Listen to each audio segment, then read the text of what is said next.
So we've been working on our project since February 28th of 2018. So we've been a little bit longer than 7 months. It's been almost a year. Oh, well, over a year, sorry. And it's been quite a process. So we can go to the next slide. Um, I'm the only one that's here today from our team. Unfortunately, nobody else was able to make it, and we do have two different locations. Well, actually, we have like four different locations, but the project was being kind of run out of two different locations. So I'm up here all by myself at the housing location. Um, so our team composition, as you can see, is listed there. Annette is our executive sponsor. Dan Morgan and Pam Lefebvre are the directors that were involved in the project. Myself, Tanya Bowman DeMarco, and then Lisa Caricato, Denise Nedelek, and Carlin Berger were also part of the project. Dan and Carlin joined within the last, I'm going to say about 3 months, because the way that our project ended up taking us, we needed more people from a certain program, and they're both involved with the program. So you'll see as we go forward. We can go to the next slide. So that just explains a little more in detail who everybody is. This is just for the purposes of having it on here, basically. Thank you. So our patient-client story, we believed that there was a more consistent, comprehensive way to approach goal planning within our organization. So as it explains here, we are doing goal planning with our clients all the time. However, none of that was actually being captured anywhere consistently. So there were some people using various goal planning tools that either they had learned about in school or that they just kind of made up on their own, but nothing consistent throughout the entire organization. Some people were doing goal planning with clients that actually wasn't being captured at all. So with that in mind, we determined that we could improve the process of goal planning to impact our clients in a positive way and also improve our approach to goals in general within the organization. So through consistent use of a goal planning tool, we'd be able to capture and document what their goals are, how they're meeting their goals, and who is supporting them. Next slide, please. So in the beginning, our problem statement was, since CMHA expanded significantly 12 years ago, clients of our organization have experienced frustration due to not receiving collaborative, consistent services across multiple programs. There are several processes by which care is being provided using various treatment plans, wellness plans, recovery plans, and crisis plans, which leads the clients to having to repeat their information to multiple care providers. This negatively impacts their wellness and progress, as well as access to appropriate and/or efficient treatment. This also makes it challenging for staff to provide the best care possible for the clients of CMHA. So our aim statement at that time was, by March 31st, 2019, CMHA Sault Ste. Marie will have developed goal plans using the CRMS GAS model for 100% of the clients who are involved in both the housing and clubhouse programs. Now that sounds like a lofty goal. However, there are only 8 clients that are involved with both housing and clubhouse programs. So that was actually attainable. Next slide.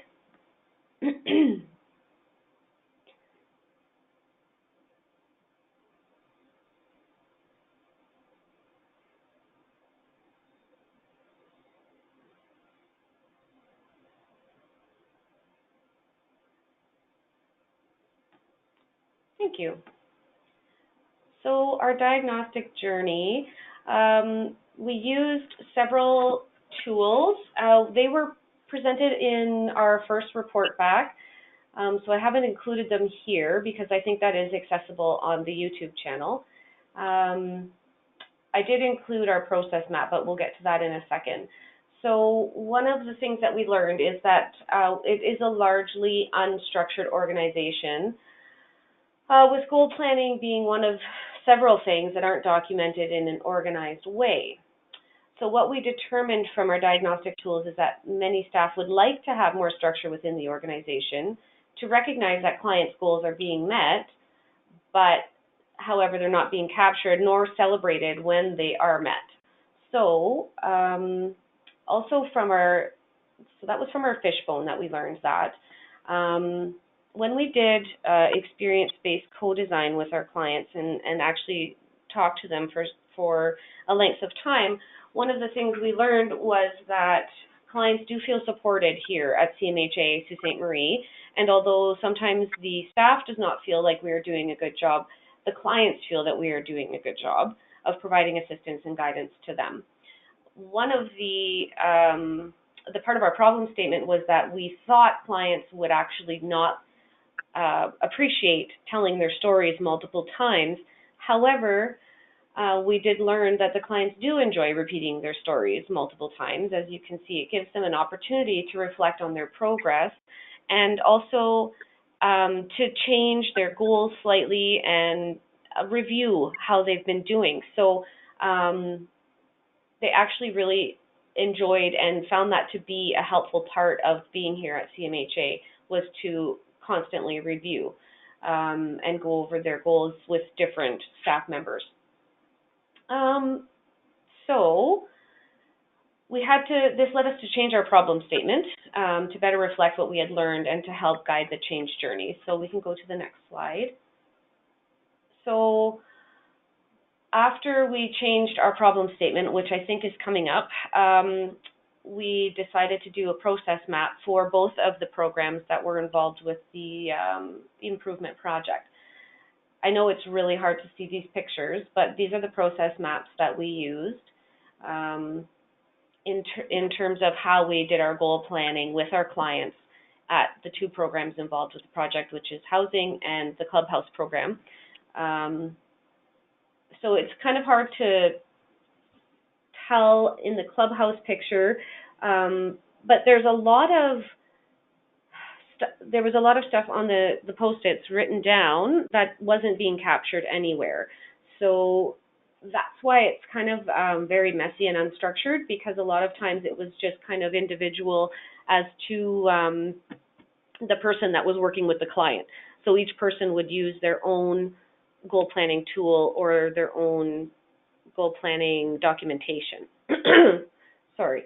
At housing, we have more of a structure to goal planning. However, it wasn't being documented properly in one of our software programs that we use. So that was something that we learned needed to change. And also we had a few redundant processes that were happening. We can move to the next slide. So the root causes that we determined were inconsistent language across different programs in CMHA, i.e. Some people called them treatment plans, goal plans, service agreements, recovery plans, crisis plans. Like, we had everything you can imagine. Lack of training in various software tools accessible to CMHA. So one of the things that we noted in our project was that a lot of staff wasn't trained in OCAN or in the full capabilities of CRMS. So within the scope of this last year, we actually have made a lot of improvements in that. All the staff is now trained in OCAN at CMHA Sault Ste. Marie, and we are also working on getting everyone trained in the full capabilities of CRMS. So definitely a positive outcome from this project. Lack of access to clients' charts electronically through differing programs. Again, this was due to people just not being familiar with CRMS or OCAN and all that they could do for us in terms of working for our clients. Lack of communication between differing program staff who share clients. So there is no formal communication tool between housing and clubhouse or any other programs within CMHA Sault Ste. Marie to communicate about clients that we may share. And lack of overarching program or organizational goals to help define and guide the client's goal planning process. So another thing that we did within the scope of this project was to actually define what a goal is for CMHA Sault Ste. Marie, to help us, support our clients and let them know that we are there to help them meet their goals. So that was another positive thing that came out of the project. Next slide. Excuse me. So this brought us all to probably, I'm going to say, about January of this year, where we would have started our PDSAs. However, at that time, there were a lot of changes happening within the organization, and we basically haven't been able to do any PDSAs. It's become very challenging within our project, and as you can see, we struggled to get to this point. So we added 2 new members, which were Dan Morgan and Carlin Berger, for the purpose of ownership and sustaining our change if it were to happen. We've only been able to meet once since we have added them to the team. But we can discuss our plan going forward because we haven't actually given up. So our theory for the PDSA cycles is that we believe that having a goal planning tool that is consistent amongst all staff and all programs in CMHA Sault Ste. Marie will allow us to have a more structured and supporting relationship with our clients. Our prediction is that goal planning will become a focus of our organization and that we will help strengthen those in the mental health community by using their inherent skills and knowledge. Our next steps are that we will continue to work on doing PDSAs and providing the results of those to our directors and executive sponsor, and hopefully continue making improvements. So this is kind of where we're at right now. If you can go to the next slide, please. This is our driver diagram. Unfortunately, it was a 2-page document that we were unable to make into a 1-page document using the template that we had, so I had to make it into a table, unfortunately. Hopefully it's not too confusing, but I think it lays everything out really well about how we came to our change ideas. So as you can see, our aim is to have 100% of the shared clients of the clubhouse and housing programs actively participating in the creation of shared goal plans. So our primary drivers were to do with communication and goal planning and using a specific tool. The secondary drivers were listed there. Staff of both programs will have a formalized process for goal planning. We did land on using the model in CRMS because we already have access to CRMS, and we then upgraded everybody's training so that the goal planning tool in CRMS can be utilized by everybody and also accessed by everybody within CMHA Sault Ste. Marie. A formal communication process between clubhouse and housing. Staff of both programs will have access to shared client goals through CRMS, and staff of both programs will be trained and comfortable. So one of the reasons we brought Dan Morgan on board is because he is the director for both of these programs involved. So he has taken ownership of this training and determining if people are using it appropriately and if people feel comfortable using it, if the staff feel comfortable using it, and also how the clients feel about it. So that is one of the things we'll be determining when we start our PDSAs. So some of our change concepts and ideas were to create a communication plan for sharing client goals between programs, train and familiarize staff with the GAS model and CRMS, define what a goal is for Sault Ste. Marie CMHA, which we already did, develop a tool for weekly reports on shared clients, specifically related to goal planning for other staff involved to follow. And the last one there is use the GAS model for goal planning.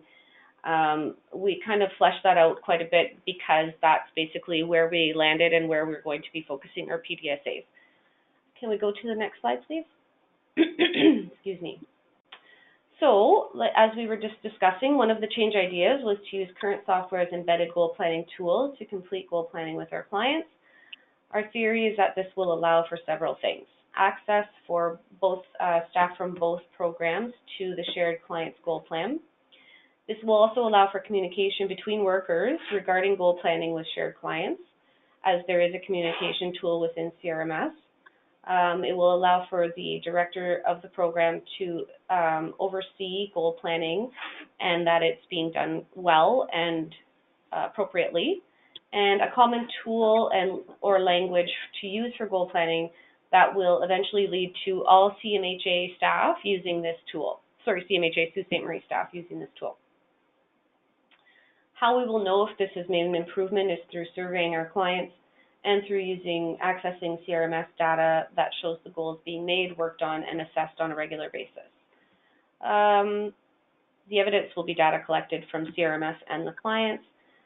And one of the assumptions we may be making that is risky is that this may be an improvement when in fact it may not be. So again, that will be determined through using our doing our PDSA cycles. Next slide, please. So as you may have been able to tell throughout the course of this is that one of the biggest challenges was the composition of the team, in that we had members of the team who did not feel invested in or part of the possible outcome of the project. Some members felt they did not belong there and were only there because they had basically been voluntold to be there. So this made everything very challenging, from arranging meetings to collecting data to using our sustainability tool. We then added 2 new members to the team kind of late in the game, and the biggest challenge was getting them up to date on what, why, how we had been doing and expecting them to feel part of the team. The initial meeting with the 2 new members felt good, as they were the ones who would be most invested in and able to sustain the change. However, all momentum at that time was lost and the project has faltered. It has not stopped though, and we are not giving up. Can we move to the next slide, please? What we were most excited about was to be a part of, well, personally, what I thought would be positive change for the organization. It started out really well. We were given tons of information and support and tools, and it felt like we would be able to make a good sustainable change that would positively impact our clients. The factors enabling our project progress and pace. So as I said very honestly, I don't know how to answer this question, because I feel like our progress has significantly slowed and our pace has also slowed. So it seems like everything was quite challenging and our progress has essentially halted. Our coaches have been very supportive and excellent and wonderful, but at times it was challenging to follow their guidance, as it felt like we were stagnant for some time and then even moving backwards at times. So it just felt kind of like we were being told to do the same things over and over again when we didn't really understand why. Next slide, please. So, like I said earlier, the initial idea was great. The setup had great potential. However, possibly the wrong players were at the table. It always felt like we were working against something rather than for something. And I believe this was likely due to the fact that some of the team members had not volunteered to be there. I believe that we learned a lot about each other and about how to make change, and we certainly learned what not to do going forward. Impact on our organization beyond the project is that we still feel positively about the project. We learned a lot of valuable tools to use going forward when making change. We also learned that we do make a positive impact in our clients' lives, even if we don't feel like it sometimes. And this can all contribute to change in the future. As I said, we do plan to continue to work on goal planning with our clients, and have seen other areas where we can also possibly make some more positive changes within our organization. Next slide. So, as I've mentioned, team composition is super important. You want the people who want to be there, because change is super hard, and having naysayers on the actual change team makes the project less likely to succeed, in my opinion. The team leader needs to be really organized and on top of things at all times. One of the problems here is that I think a lot of us have many, many hats that we wear, and I know it's a common refrain throughout mental health. So I had suggested perhaps going forward having 2 team leads, or even having a director as the lead, as they have more authority to kind of define and support the change. Staying on track with the project in terms of dates and forward motion also are key to maintaining momentum and faith in the change project. In terms of learning, I think each member of the team learned a lot about each other and hopefully about ourselves. We learned that our organization is doing some really good work in the community and has a positive image amongst our clients, which can help us in future change projects.